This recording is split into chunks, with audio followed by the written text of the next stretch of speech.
Lamentation chapter 3 has a beautiful, beautiful statement in the middle of a really difficult book with a lot of sadness and pathos. The Lord's loving kindness indeed never ceases. His compassions never fail. They are new every morning. Great is your faithfulness. The Lord is my portion, says my soul, and therefore I will hope in him. It's new. It's a new morning. It's a beautiful day. Driving over here from Tampa, it was just beautiful. I was looking at the sun coming up, and I was looking at all the taillights in front of me lighting up on I-4 like red ants going down the interstate, all lit. And looking forward to being with you. I was thinking about what we were going to talk about this morning, and really glad to have an opportunity to speak about my favorite section of the New Testament, the parable of the prodigal son. I just love this section of Scripture. I particularly love it because, as was William Faulkner, I believe it said, it is the greatest short story in the written language of humankind. And I've plumbed its depths over and over and over and over again, and I don't think I've come anywhere near the bottom of the well.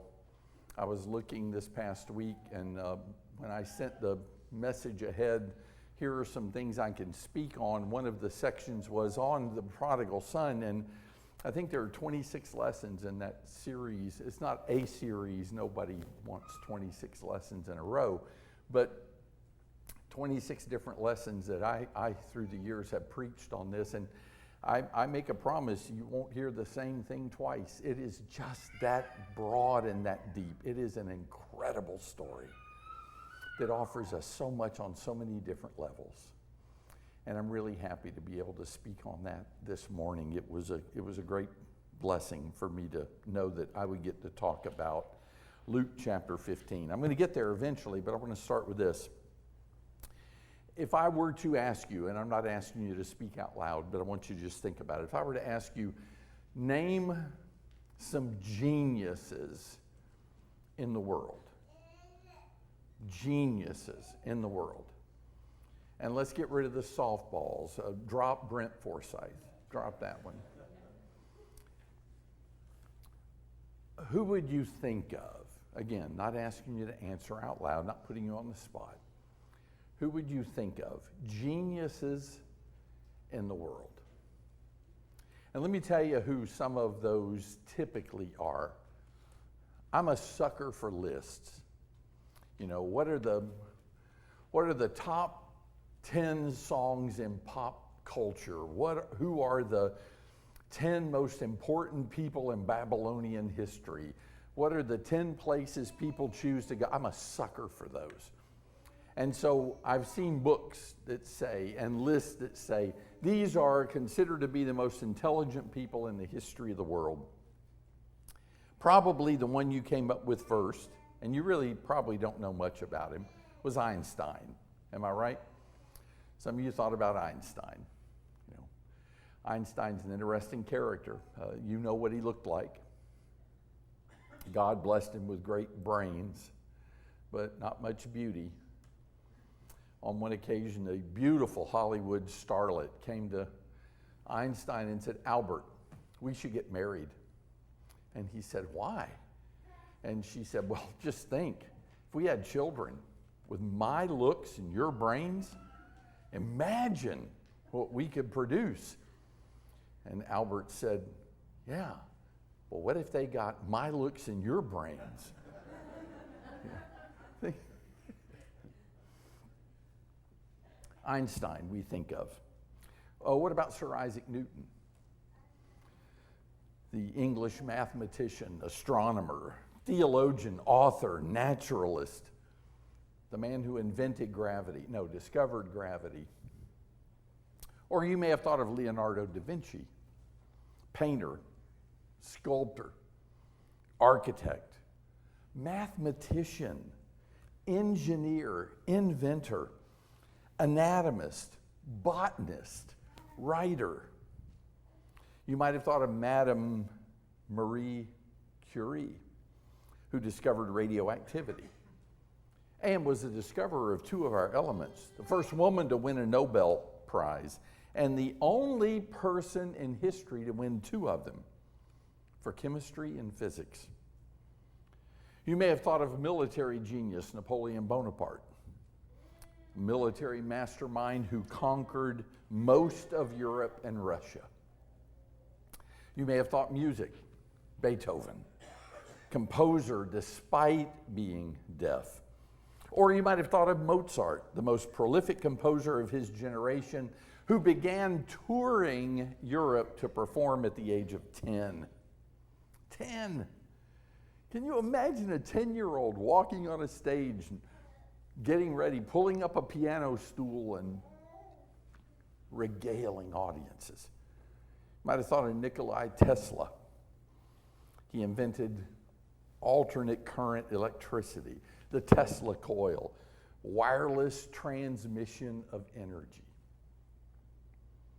If you're thinking modern people, you may have thought of somebody like Jordan Peterson, a man who's got a mental ability to take complex matters and make them understandable.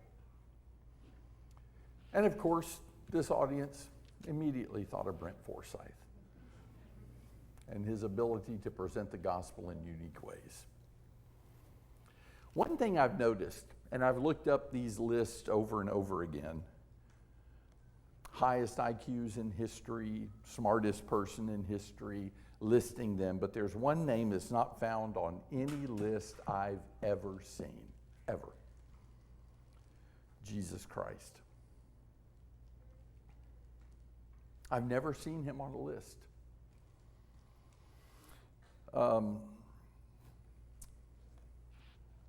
A few years ago, I ran across a book called The Surprising Genius of Jesus. That in itself drew my attention. The Surprising Genius of Jesus, What the Gospels Reveal About the Greatest Teacher. It was written by Peter Williams.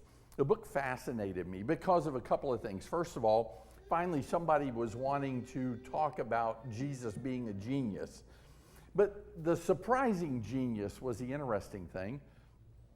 And it was surprising when I read the book and contemplated what Williams was saying and why he considered Jesus to be a true genius. And much of what he said related to the parable of the prodigal son, which was a double blessing for me. So we might ask the question, well, why wouldn't Jesus be included in lists? I mean, why wouldn't people automatically say, well, number one genius in the history of the world has got to be Jesus? Because even among Christians, many of us might not consider him to be a genius because we know he's God. Well, of course he's God. He has an unfair advantage. He knows everything. But you'd be mistaken about that. Jesus didn't know absolutely everything because he was God. There were things revealed to him, and there were things that were even kept from him in his human form. But remember, he is human. He is both God and humanity, and if you're asking me to explain how that could be, any attempt on my part to explain how he could be both and how those two, creation of man and eternal existence of God, could be in one body and coexist, I'd give would only demean and minimize his incredible existence. But he was human. We might say, well, we wouldn't consider him a genius because, he never wrote anything that we have. He never composed anything. He never produced anything concrete. He never built a building like the Taj Mahal, or he never sculpted anything like La Pieta or David by Michelangelo. He never painted anything. He never produced something that's lasting like that. No military strategy, no political movement that we can attribute to him. But consider what he said. Just what he said. What he taught. So let me take just a couple of minutes to try to put you in the frame of mind to understand what is behind Luke chapter 15 and John chapter 15 that we began looking at last night and will continue to look at tonight and again tomorrow 3 times. You see, I'm prepared to talk to you today. I knew what the topic was going to be ahead of time. And even if your elders had said to me, Ralph, we want you to talk about this passage in Hosea chapter 2, verse 2, whatever that passage is. I haven't memorized that and don't even know what it says. I just pulled it out of the air. But if your elders had asked me to speak on that, I would have prepared to speak on that. I have notes in front of me. I've got an open Bible that I've looked at and will look at with you today. I've had time and I've had resources, I've had contemplation, and I've had study. None of those things were true for Jesus. None of those things. Jesus so often spoke off the cuff, responding to circumstances and people, to questions and surroundings and happenstance that occurred right there, and he addressed those things with incredible acuity. About the best way I could attempt to tell you how that worked for him would be this. I want you to imagine the elders said, Ralph, we want you to come over and we want you to speak for us. And we'd like to know what you want to speak about. What would you like to address? What's on your heart? And I said this. I said, well, I'd like to just kind of see what happens. So if you'll trust me, I just want you to, we'll just go with what happens. And so this morning, imagine, I left the house and Paula said, what are you going to talk about this morning? I said, I don't know yet. I'm not sure. And driving over here, just moments before I got here, the first of the planes in your air show went overhead, and they banked, and they were in an incredible formation, and I thought, that's it. That's going to be my sermon today. And I walked in here and walked up in the pulpit and said, let me tell you what just happened. This just happened. I saw these planes in this formation, and I would like to talk to you about 3 things I learned watching those planes go overhead.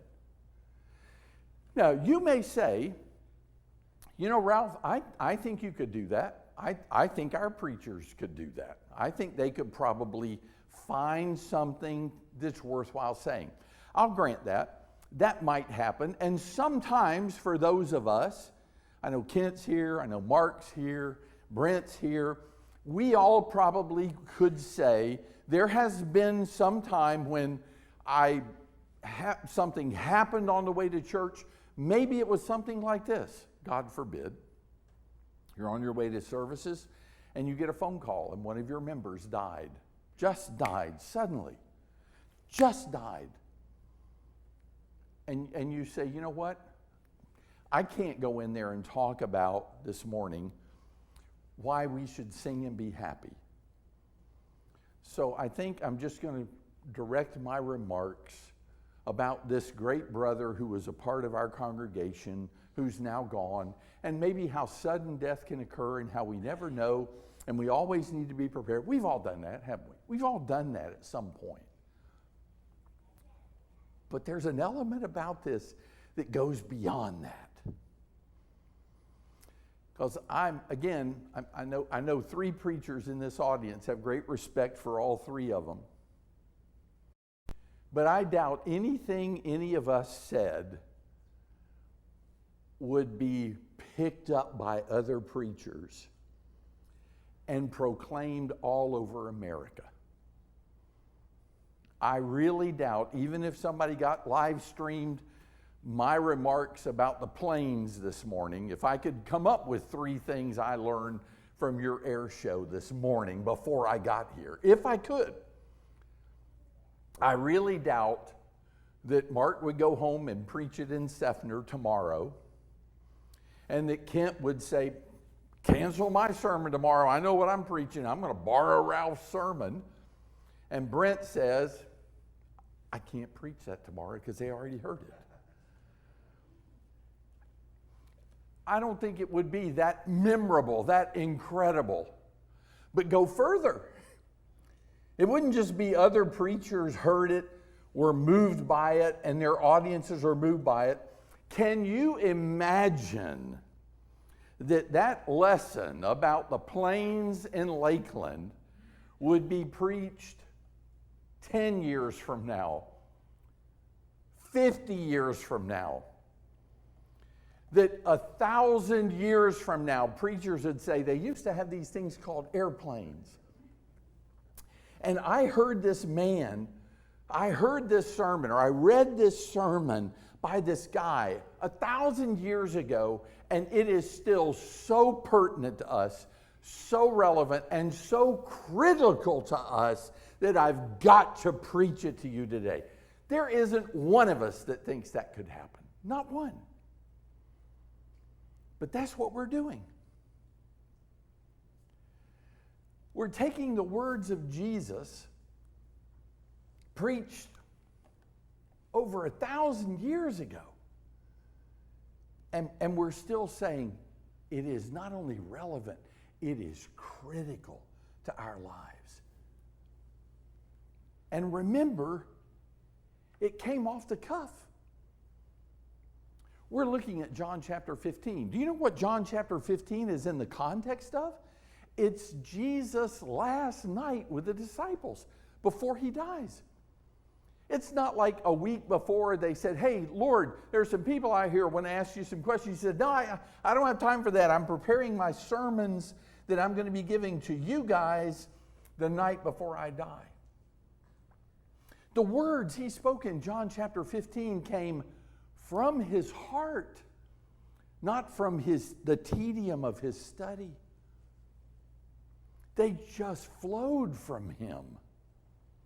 And this one, Luke chapter 15, now let's start looking at the text. I want you to look, because there's a clue in this of how this came about. Verse 1 says, now all the tax collectors and the sinners were coming near him to listen to him. Both the Pharisees and the scribes began to grumble, saying, oh, this man receives sinners and he eats with them. Now look at verse 3. The sinners and the tax collectors are coming near. They're approaching him to hear what he has to say. And on the fringes of all that are the Pharisees. You see them? They got their hands crossed. Look at the rabble. Look at what this guy draws. Look at the people who come listen to him. Sinners, every one of them. Tax collectors, prostitutes, drunkards, the lowest of the low, the people we can't even associate with. And they're back there whispering to each other. And verse 3 begins, so he told them this parable. Jesus looked at the people that were coming close to hear him, and he looked on the fringes and saw the frowns and the furrowed brows and the head shaking of the Pharisees and the scribes. And he said, I got to talk about this. I got to address this. It was that quick, that quick. It wasn't even comparable to what I painted for you as I'm driving in. I see those planes, and unless you want to say, I was opening the door to come in, still not knowing what I was going to talk about, and the planes came roaring over, and I said, that's it, that's what I'm going to preach on. And I get up here and speak, unless it's that spontaneous, it doesn't match what Jesus did. He looked at the crowd, and he said, I know what I want to say. And often the parables of Jesus are clearly indicative of something happening around him.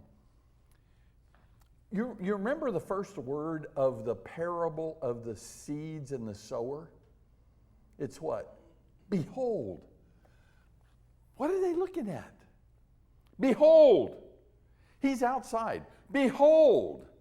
A sower went forth to sow. I want to tell you, everything about that passage says to me, he pointed to a guy in a field, said, look, just like I might draw your attention at the beginning of a sermon by hitting a PowerPoint slide, and there's a guy out there throwing seed, and I say, behold, you look at that. But I did it prepared.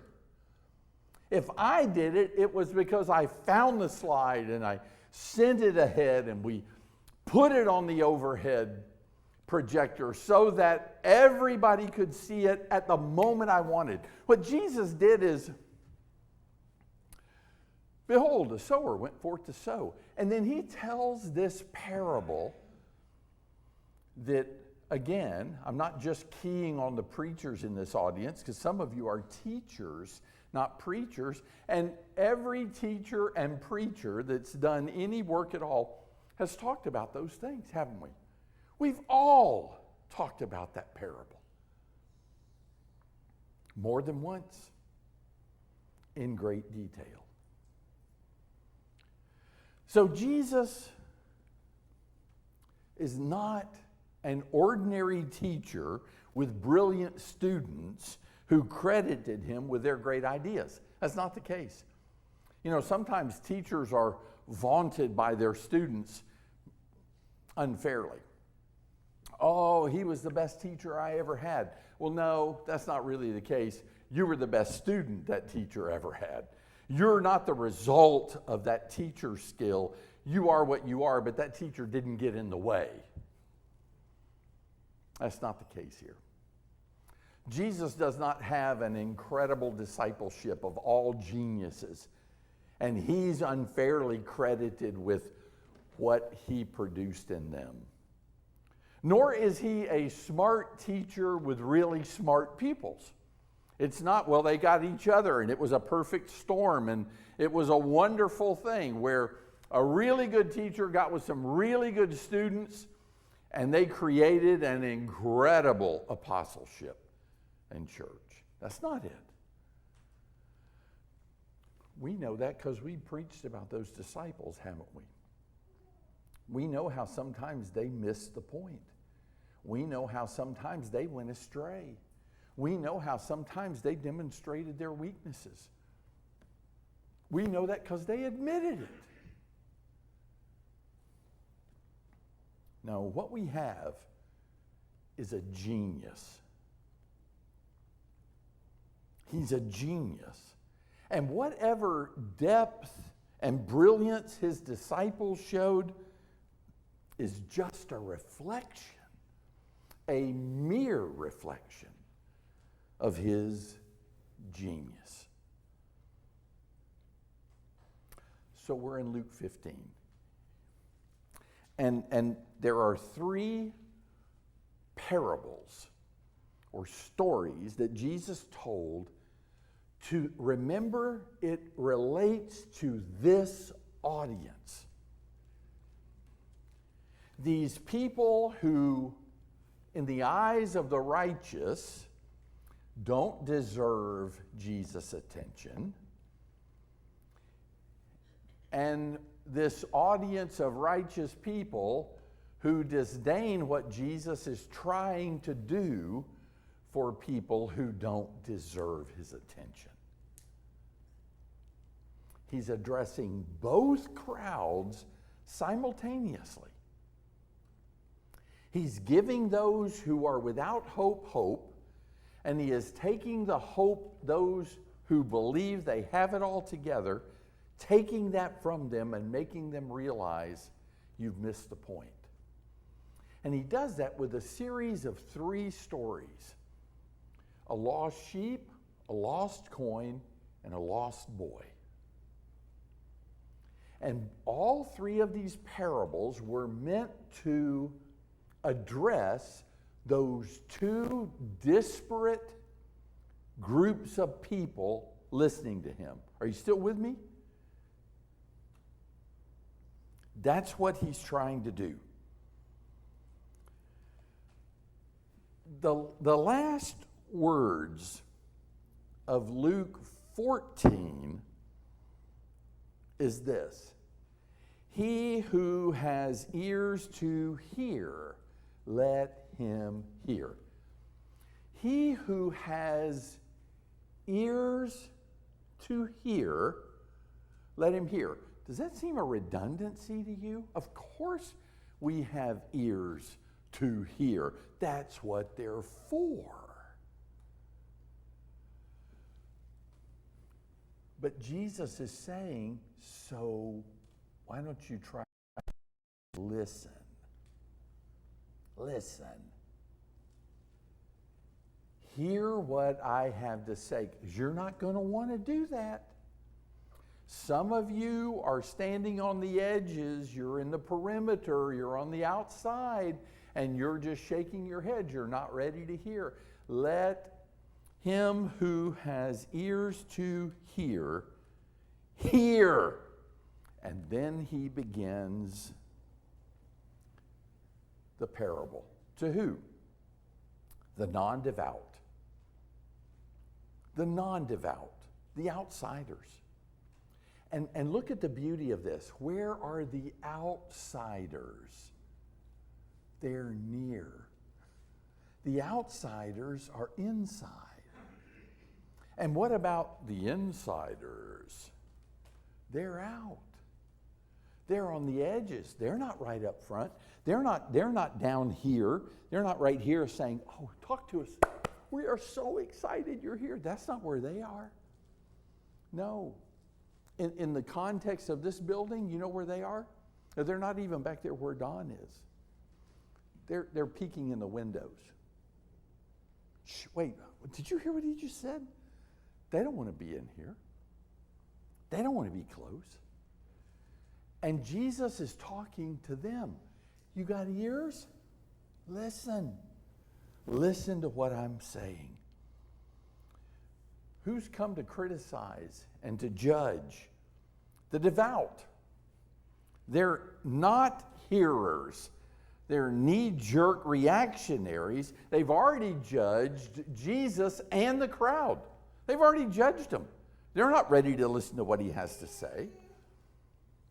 And the parable that shows his incredible genius is actually the third of a 3-part lesson. All of them are tied, all 3 of these parables are tied by a common theme. And this story is the culmination of Jesus' message that day. The parable of the prodigal is the ultimate expression of what Jesus wants to say that day. Lost sheep, lost coin, lost son. This is entitled, in my Bible, The Prodigal Son. Is it in yours? Does it call it that? The parable of the prodigal son. But that's really misnamed. Because Jesus is very clear. Look, he could have told this story this way. And he said, verse 11, a man had a son. A man had a son. Now imagine how that story would have gone if there had only been one son. Now we say, oh, how tragic. I mean, how tragic.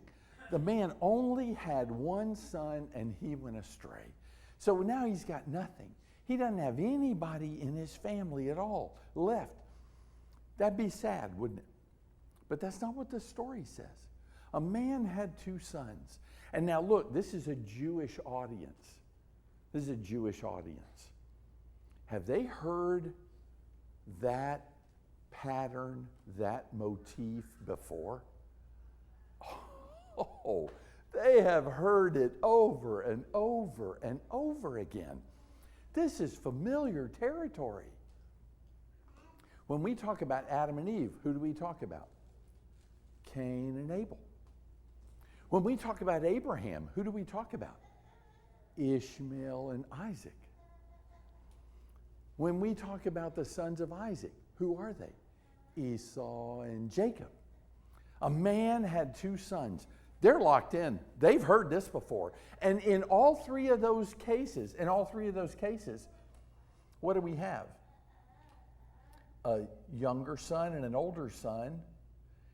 And in these cases, the older son is being cast out.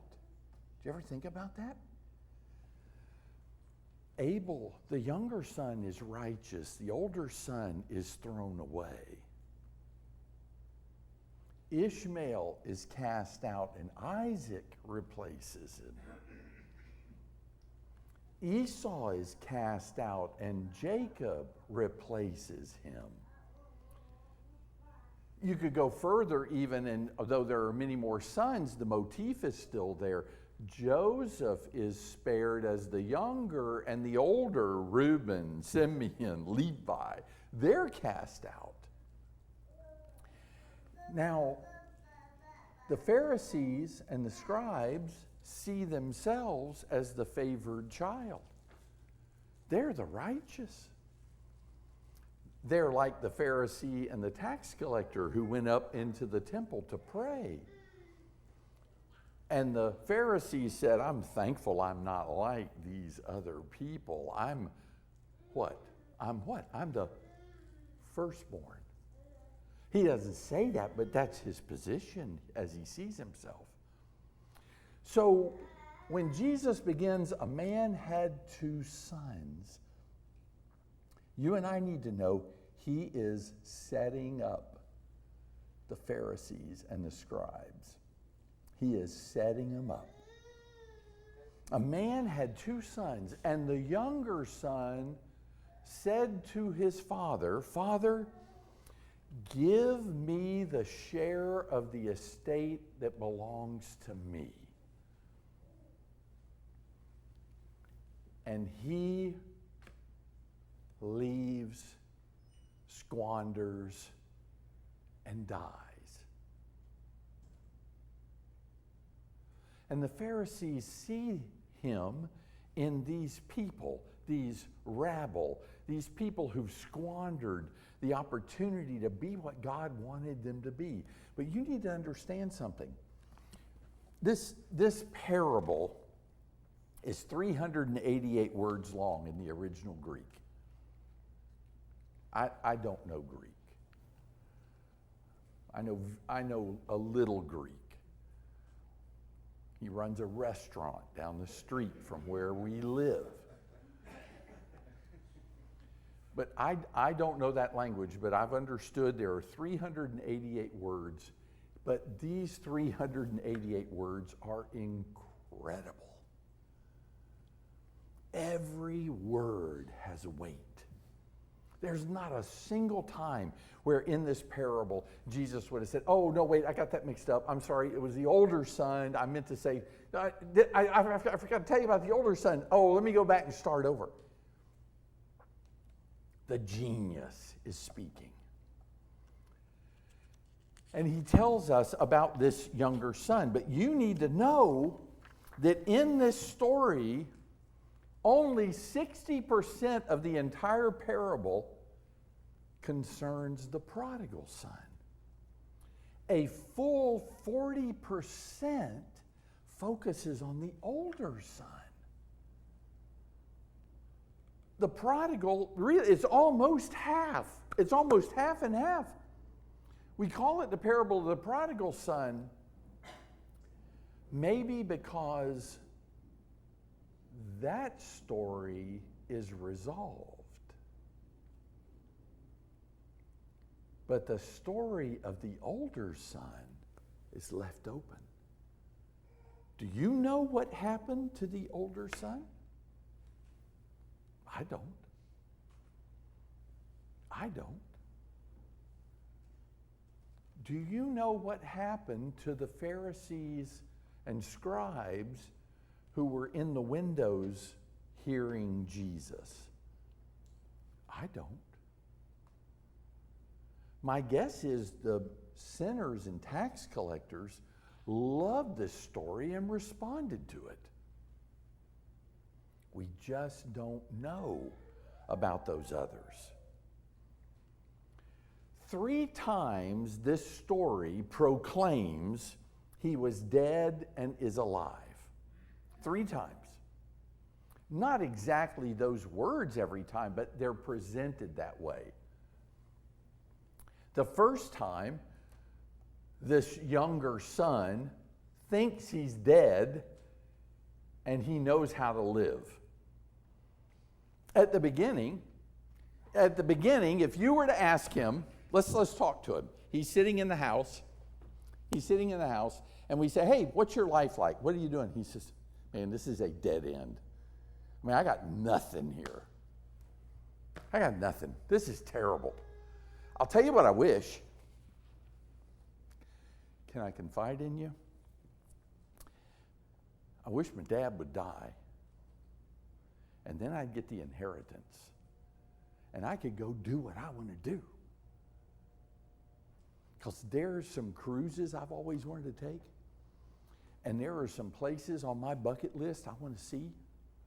And I would love it if I didn't have the confines of this place and the restrictions that are on me. What I want to do is I want to live, capital L, live. I want it my way. Put on Frank Sinatra one more time. I did it my way. That's what I wish I could do. That's what I want. So where are you now, young man? I'm dead. I'm dead. I got nothing. But I know what I would do to live if I could. You see that in the story? You see that? That's exactly where he is. I'm dead, but I know how to be alive. And then he gets that granted. Boy, aren't you glad God doesn't answer every prayer you've offered with a yes? Aren't you glad? That there are things I know now, if God had given me, my life would be miserable. But this prodigal got what he wanted. Father, give me the share of the estate that falls to me. So he divided his wealth between them. Father gave him what he wanted. And then it says, not many days later. I mean, he's already gotten this plan. It's not like, oh my, what'll I do now? Well, 6 months down the road, I'll do. He's already packed his bags. He's good to go. He knows what to do. He's already got all the brochures of where he wants to be. He is going to Las Vegas, and he's going to catch a cruise ship, and he's going to really, really live. He gathered everything together and went on a journey into a distant country. And then look at the brilliance of Jesus' summary. There, he squandered his estate with loose living. Loose living. I would use the expression now from this point on, he is a loose liver, but you would think it has to do with the organ in his body, and it doesn't. He is loosely living his life. What does that mean? He has no restrictions. He has no confines. He has no boundaries. He has no filters. Anything goes. His brother will say of him, and I'm not sure it's totally accurate, but it certainly has some substance. When this your son who has wasted or devoured your wealth with prostitutes. I mean, he has become incredibly sexually promiscuous, but my guess is he's become free with alcohol.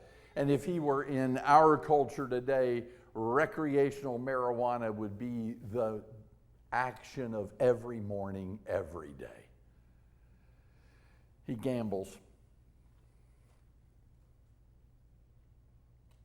He squanders. He drinks. He's promiscuous with women. His language has become corrupt.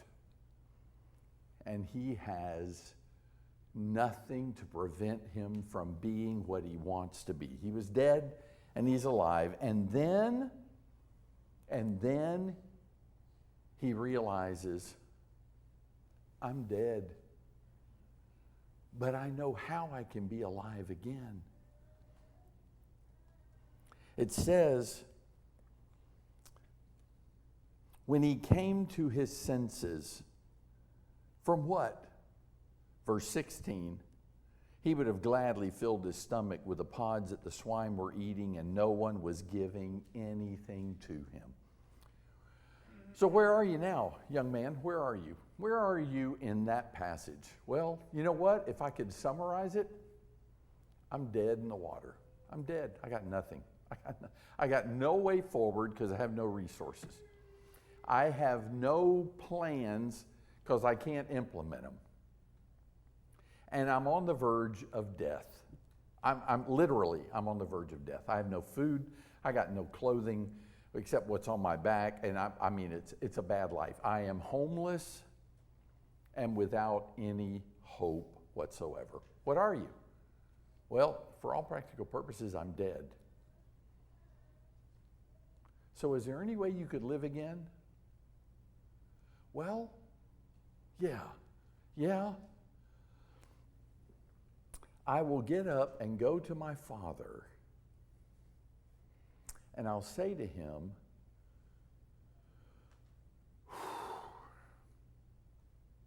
Father, I've sinned against heaven and in your sight. I am no longer worthy to be called your son. Just make me a hired man, a hireling. The word hireling here is not even household slave. It's a temp. It's the idea of being a temp. Look, there's nothing contemptible about being a temporary employee. But you know, being a temp means you have no firm connections for the future. Look, I'm not even worthy to be a slave. I'm not even asking to come back in the house. I just want a job. Just give me a job. Why? So I can have food.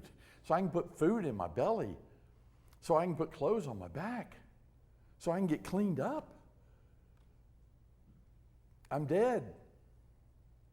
I want to live. And then the third time, it's in the words of the Father. And the first time, what I've been talking about for the last 20 minutes, in reality. The Father says to the older son, this your brother was dead, and he's alive. He was lost, and he's been found. May I paraphrase it? How could we not party? This story has three elements. Preachers love threes. You know, we love threes. I have 3 points for you. We tell the congregation that so they'll get excited. They'll know when you say, in point number 3, they can all put their shoes on, wake up the person next to them, and get ready to go home. We love threes. This is 3 parables, and the third parable has really 3 elements. A boy who was dead at home and knew how to be alive. A boy who was away and dead and knew how he could be alive. And the third part, a boy who came home and was alive again. Was made alive again. And the first 2 acts in this series of 3 set up the third one. They're much quicker. In the first parable, Jesus tells very quickly, again, remember, it's off the cuff. He says there was a sheep that got lost by going away. I mean, he doesn't say it that way, but that's how the sheep got lost.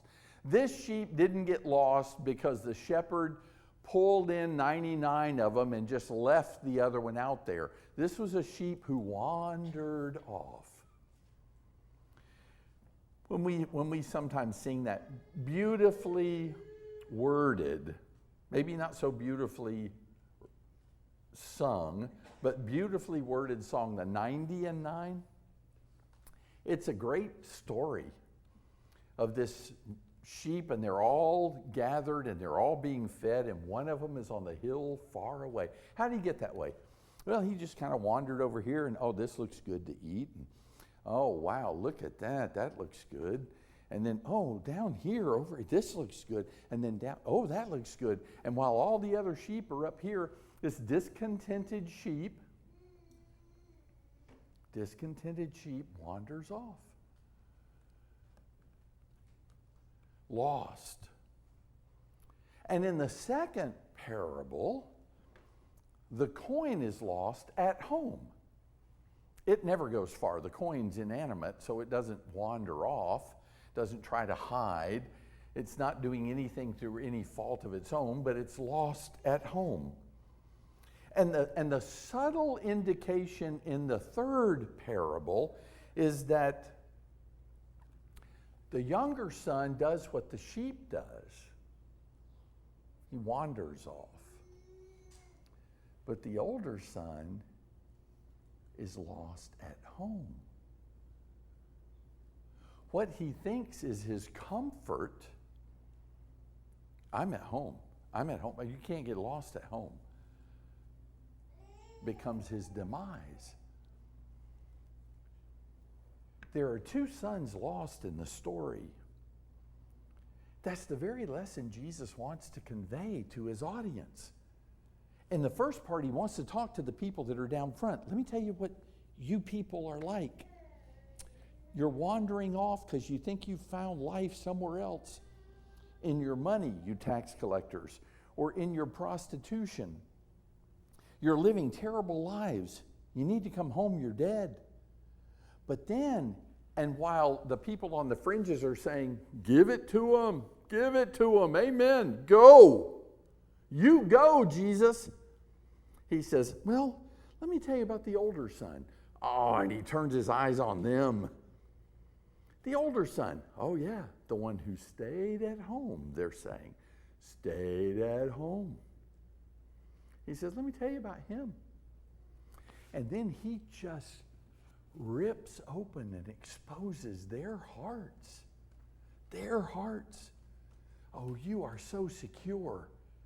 You feel you've got it all and you haven't been recognized properly. Jesus smokes both of them and offers the same solution. You both need to come to the Father. There are a couple of other things, and then I'm done, really. In the first parable, it's 1 in 100 sheep. That's 1%. In the second parable, it's 1 in 10 coins. That's 10%.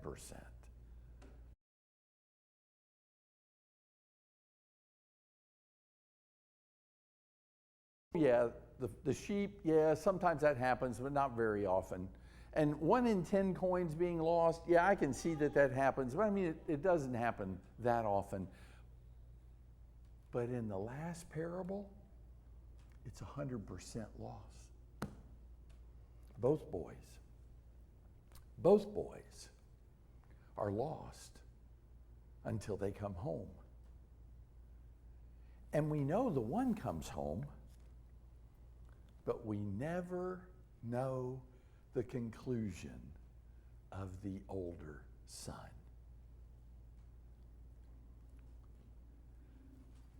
The beauty of the genius of Jesus is not shown just by his miracles or his character, but by his incredible mind.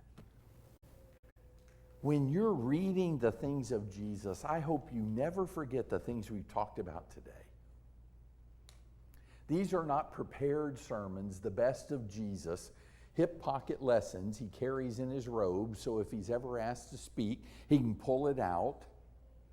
These come from his heart and his character and his mind, and 1,000 years from when he spoke them, we are still stunned at how relevant and how acutely proper everything Jesus said is.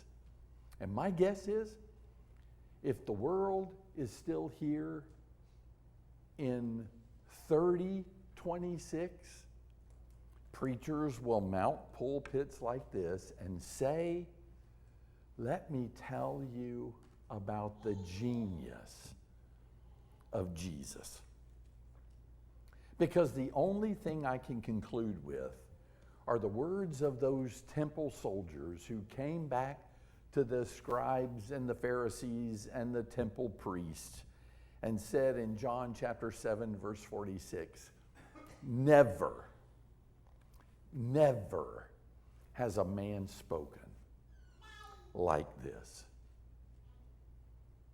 If brilliant teachers have moved you in your life, and I've had several of those, I've been blessed to have several teachers, as we all probably have, who taught us incredible things, maybe about math or science or English or history. Or do not ignore the master teacher, Jesus the Christ. He calls you to come home. Are you dead in your sins and trespasses? Ephesians tells us he can make you alive again. He can bury your sins in the waters of this baptistry, and you can rise to walk a new life. And this group today will say, this person was lost and has been found. This person was dead and is alive again. That can be yours today. And if you're the older brother and you are looking at others and saying, I am so thankful, I'm not like these other people Ralph's been talking about, be careful. You may be left out of God's celebration if you don't recognize that you can be lost at home. You can be the 1 in 10 coins lost, and you need God's rescue. Can we help you? If so, come to the front while we stand and sing this song.